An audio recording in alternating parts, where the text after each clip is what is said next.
Hello, students of class 7th, and welcome back. Dear children, in the previous class, we have covered the very first chapter, that is Uncle Pooja Hangs a Picture. And I hope you would have enjoyed the story. And today we are going to do the exercises of this chapter. So, before going through the exercises, let's understand skimming and scanning.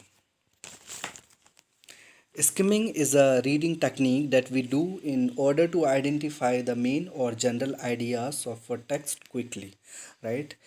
Skimming आप क्यों करते हैं? आप इसलिए करते हैं कि आप कोई पैसेज या फिर टेक्स्ट को रीड करते हैं और उससे जो मेन आइडियाज़ या फिर जो कंक्लूजन है वो ड्रॉ करने की कोशिश करते हैं।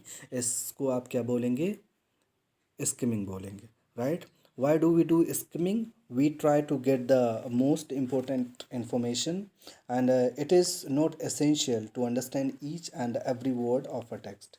In skimming में हमारा मेन फोकस सिर्फ और सिर्फ जनरल आइडियाज़ या कंक्लूजन रहता है और हम हर एक वर्ड को समझने की कोशिश नहीं करते. It is called skimming. Next we have scanning. Scanning is also a reading technique that is used to find out a specific information quickly. In scanning, you have a question in your mind and you read a passage only to find out the answer, ignoring unrelated information. ठीक है, तो इस scanning में आपके mind में एक question रहता है. फॉर एग्जांपल, एक लिस्ट है जिसमें बहुत सारे स्टूडेंट्स का नाम है और उस लिस्ट में है आपको अपना नाम सर्च करना है. तो इससे आप क्या बोलेंगे? स्कैनिंग बोलेंगे. ओके. और स्किमिंग में आप कोई पैसेज या फिर टेक्स्ट को रीड करते हैं and you try to find out the conclusion, you try to find out the gist from that passage. It is called skimming. Okay. Scanning का एक अनदर एग्जांपल है कि आप न्यूज़पेपर रीड करते हैं ना. बहुत सारे लोग स्पोर्ट्स से रिलेटेड न्यूज़ रीड करना पसंद करते हैं. बहुत सारे लोग जॉब से रिलेटेड न्यूज़ रीड करना पसंद करते हैं. तो बाकी सारे न्यूज़ को छोड़ के स्किप करके वो उस न्यूज़ को ढूंढते हैं. तो इस प्रोसेस को आप क्या बोलेंगे? स्कैनिंग बोलेंगे. Okay. Now let's move on to the questions.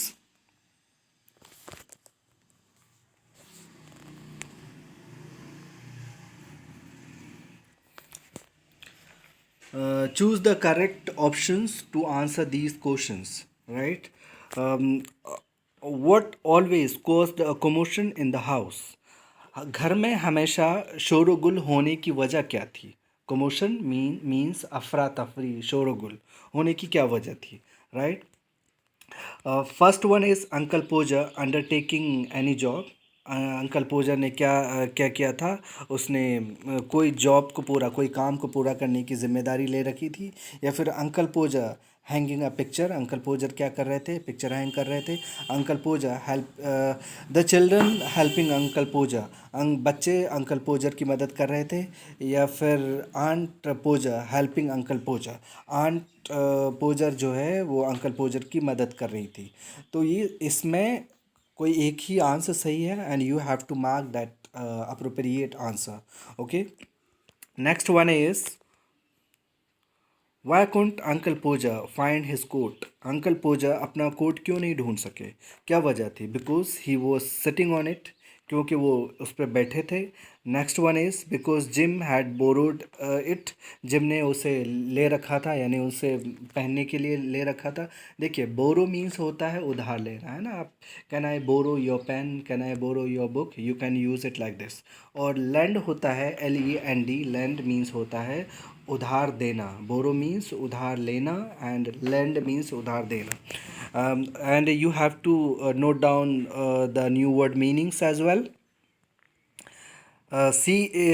Option C is because Aunt Maria was darning it. Again, darning is a new word which means रफ़ू करना. उस कोट पे आंट मारिया रफ़ू कर रही थी. Next one is because he was wearing it.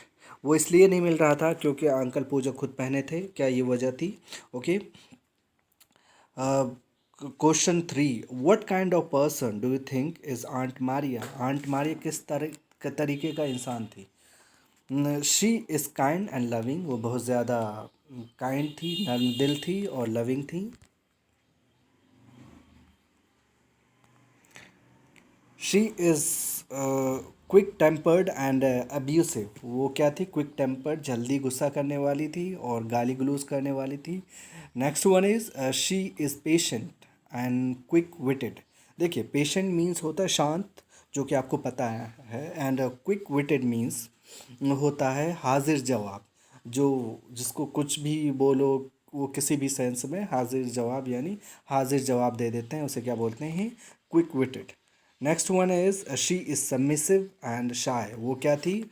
Submissive. Submissive means होता है obedient, फर्मा बरदार, आज्ञाकारी। वो क्या थी? सबमिसिव थी और शाय थी। Okay, so you have to mark the appropriate answer. First you will confirm, right? You can message me, you can send your answer in the comment section of this video as well. If you want, you can message me on my WhatsApp number. Okay, then you will write in your fair notebook. Answer these questions. Exercise B. Answer these questions. What were the task Uncle Pooja assigned to everyone? देखिए, इसमें assign एक again new word है। assign means होता है interest, किसी को कोई काम सौंपना, है ना? अंकल पूजा ने अलग अलग लोगों को क्या क्या काम सौंप रखा था। जो उसमें जो कैरेक्टर है, जिम है, मारिया है, गो और विल है, उन सबको क्या क्या क्या काम सौंप के रखा था, क्या क्या काम दिया था, आपको लिखना है। कैरेक्टर का नाम लिखना है, उसके बाद के लिए जो काम था वो लिखना है। व्हाट हैपेंड, क्या हुआ था उसके बाद?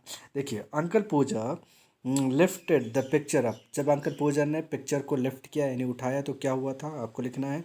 Again, when he tried to catch the glass, फिर क्या हुआ था जब उसने गिलास यानी उस फ्रेम को अपने हाथ में लिया था। Next one is when he took the nail, जब उसने कील पकड़ी, कील को अपने हाथ में ली तो फिर क्या हो गया? when he ट्राइड अगेन, दोबारा कोशिश किया पिक्चर को हैंग करने का तो फिर क्या हो गया? when they found the hammer for him, कि कब उसको, यानी वो जो लोग हथौड़ी ढूंढ रहे थे, उसको वो हथौड़ी कब मिली? How did the picture look when it was finally put up, जब पिक्चर को हैंग कर दिया गया तो वो कैसा दिख रहा था, है ना? थिंक एंड आंसर, आपको सोचना है एंड आंसर देना है, and your writing should B NEET and clean. Clear? Why did Aunt Maria prefer to stay at her mother's when Uncle Pooja decided to help around the house? क्यों वो अपने parents यानी अपने mother के घर जाने का डिसाइड कर लिया था? क्या वजह थी? Who was the only person who not exhausted by the time the picture finally got hung? Why? अकेला वो कौन इंसान था जो पिक्चर हैंग होने के बाद भी नहीं थका हुआ था? वो कौन था और वो क्यों नहीं थका था, ये रीज़न भी आपको लिखना है। Which word in the list are suitable for describing uncle Podger? Uncle Podger के लिए कौन सा वर्ड सूटेबल है उनको डिस्क्राइब करने के लिए और क्यों है? अब बहुत सारे वर्ड्स गिवन हैं, देखिए। यंग, यंग है, यंग थे। अगर अगर आपने ये चूज़ किया कि वो यंग हैं तो क्यों थे, तो ये आपको मेंशन करना है। बूढ़े थे, लेज़ी थे, सुस्त थे, ईमानदार थे, हैंडी। हाँ, handy again is a new word which means expert, skilful, जो किसी काम में माहिर होते हैं। क्या वो पिक्चर को हैंग करने में माहिर थे तो क्यों थे, है ना? अब you have to give your reason. Next one is proud थे, वो हार्ड वर्किंग थे, मेहनती थे, शाय थे, शर्मीला थे, वो चेयरफुल थे, बहुत ज़्यादा खुश थे, रूड थे, पोलाइट थे, नर्म दिल थे, clumsy. Clumsy it's a new word. Clumsy means a person who is having awkward movement, है ना? जो चलते चलते किसी से भी टकरा जाते हैं, कोई चीज़ हाथ में है उसे गिरा देते हैं, कोई भी चीज़ कहीं घुमा देते हैं, उसे क्या बोलते हैं? क्लमजी, जिसको हिंदी में बेढंगा बोलते हैं। बहुत ज़्यादा वो स्ट्रिक्ट थे या फिर हेल्पफुल थे, ये कोई भी वर्ड आप सिलेक्ट कर सकते हैं and you have to give your reason. Usually, do it yourself is the most economical way to get things done. Is this true in the story you have just read? है ना, क्या ये सही, क्या आप कोई भी काम खुद से करिए, क्या ये सही है आपके हिसाब से? You have to write your opinion. Explain. People who boast a lot are usually not too good at what they do. Discuss this statement. Do you think the reverse could be true too? You can use the text for ideas. देखिए first एक जो new word है वो है boast. Boast means होता है to speak exaggeration, to speak with exaggeration, किसी बात को या फिर किसी चीज़ को बढ़ा चढ़ा कर बयान करना. इट इज़ इसको क्या बोलेंगे आप? बोस्ट बोलेंगे. अब इसमें ये कह रहे हैं कि अक्सर सॉरी हाँ, पीपल हु बूस्ट, कि जो लोग बहुत ज़्यादा अपनी बढ़ा चढ़ा कर बात करते हैं अपने बारे में, वो are not too good at what they say, यानी वो जो बात कहते हैं वो उसमें बिल्कुल ही अच्छे नहीं होते हैं. Discuss the statement. इस स्टेटमेंट को भी डिस्कस करना है, आपको लिखना है. You have to write in your own word. Do you think the reverse could be true too? क्या आपको लगता है इसका अपोजिट बिल्कुल सही होगा, यानी जो लोग कम बोलते हैं और बात नहीं करते हैं और बताते नहीं, क्या वो बिल्कुल सही है?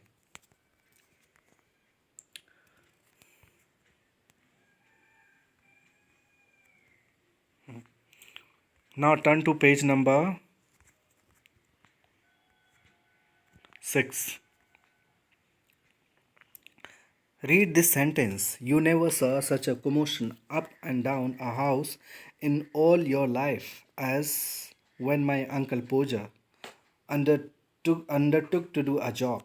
कि आपने कभी भी ऐसा अफरा तफरी का माहौल किसी घर में नहीं देखा होगा अपनी लाइफ में, जब अंकल पोजर ने ये जिम्मेदारी ली कि उसको एक पिक्चर हैंग करना है. ठीक है, तो इसमें जो हाईलाइटेड वर्ड है ये पूछ रहे हैं कि इसमें अप एंड डाउन है, तो इस वर्ड को क्या बोलते हैं. ठीक है, तो चलिए इसके लिए मैं आपको डिटेल में एक्सप्लेन करता हूँ. जैसा मैंने लिखा है वैसा भी आपको अपने नोटबुक में लिखना है and your writing should be very neat and clean. Right, तो देखिए बाइमोनियल एक्सप्रेशंस क्या होते हैं पहले समझिए. These are common phrases with two words that are joined by a conjunction and और एसेट्रा. ये एक्सप्रेशन होते हैं, ये फ्रेज होते हैं, और जो दो वर्ड के कॉम्बिनेशन या दो वर्ड्स के पेयर होते हैं, और उसको कौन जोड़ता है? Conjunction. And you know the meaning of conjunction. Joining words are called conjunction. और वो कंजंक्शन कौन कौन से हो सकते हैं? ज़्यादातर एंड और होते हैं, कई बार बाय भी होते हैं, और भी कई बार दूसरे कंजंक्शन भी हो सकते हैं. लेकिन यूजुअली अक्सर जो होता है वो एंड और का यूज़ होता है इसमें. ठीक है, दो वर्ड होते हैं और उसको कौन जोड़ता है आपस में?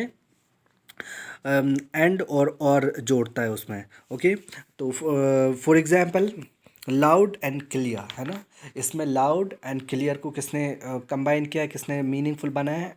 कंजंक्शन एंड ने बनाया है. Okay, so you can use in example sentence your voice should be loud and clear. Okay, आपकी आवाज़ जो है वो तेज़ होनी चाहिए और क्लियर होनी चाहिए. नेक्स्ट वन इज़ मोर और लेस. ठीक है, मोर और लेस मीन्स अप्रोक्सीमेटली, नियरली और ऑलमोस्ट, लगभग, तकरीबन, आस के आस पास, है ना, ये मोर और लेस का मतलब होता है. यू ऑल आर मोर और लेस द सेम एज, है ना. In sentence you can say like this कि आप सभी लोग तकरीबन सेम एज के हो. Next one is safe and sound which means सही सलामत.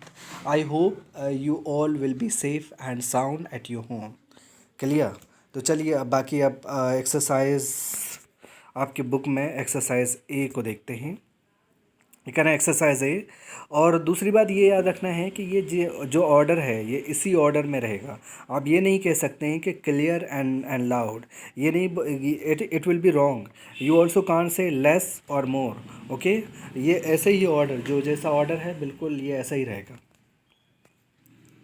तो इसमें अब ये क्या कह रहे हैं, exercise A, from binomial expressions by taking one word from each of these boxes, combine them with suitable conjunctions, है ना। कंजंक्शन क्या आएगा, या तो एंड आएगा या फिर आर आएगा, आपको कंबाइन करना है, and you have to make a meaningful sentence using these phrases, right. तो चलिए, ये तो खैर मैं एक्सप्लेन कर देता हूँ आपको, लेकिन what do you have to do, you have to use these expressions to complete these sentences. I mean exercise B, आपको exercise B करना है, ओके। तो देखिए, फर्स्ट जो बॉक्स में है वो सिंक है, और दूसरे वाले बॉक्स से हमने क्या करा, स्विम को इसके साथ कंबाइन करा, किससे, आर से ज्वाइन करा। टू सक्सीड और fail by your own efforts, यानी खुद के एफर्ट्स की वजह से कामयाब होना या फिर नाकामयाब होना। एग्जाम्पल सेंटेंस देखिए, my parents left me to sink or swim on my own, मेरे पेरेंट्स ने मुझे कामयाब या नाकामयाब होने के लिए मुझ पे खुद पे छोड़ दिया, यानी जो भी करोगे वो आप ही करोगे। Rough and ready, which means simple but good enough, जो चीज़ क्या होती है, सिंपल होती है, लेकिन वो क्या है, क्या होते हैं, बहुत ही अच्छे अच्छे होते हैं, उसे क्या बोलेंगे, rough and ready. Look at the example sentence, he is a rough and ready football player, तो वो क्या है, सिंपल सा है लेकिन बहुत अच्छा फुटबॉल प्लेयर है। Next one is part and parcel, which means an integral और very important part of something, किसी चीज़ का अहम हिस्सा, किसी चीज़ या का बहुत अहम हिस्से को आप क्या बोलेंगे, part and parcel. Struggle is the part and parcel of our life, यानी जद्दोजहद, कोशिश हमारी ज़िंदगी का एक अहम हिस्सा है। Law and order, which means strict enforcement of law, कानून व्यवस्था जिसको बोलते हैं हिंदी में। We should maintain the law and order, हमें कानून व्यवस्था मेंटेन करनी चाहिए। Rain or shine, which means something will happen in any condition even it rains, कि कोई भी काम, कुछ भी हो, कोई कैसे भी सिचुएशन आए, वो होकर रहेगा। The party will be on Sunday, rain or shine, party तो होकर रहेगी संडे को, चाहे कुछ भी हो, okay. So in this way you have to complete exercise B, right? There are 5 sentences. If you have any doubt, you can message me on my WhatsApp number.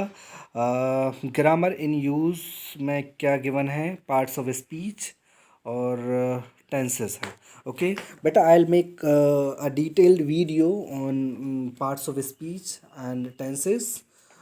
Till then, goodbye, take care, and last but not the least, please do like, comment, share, and subscribe to the channel. Thank you very much.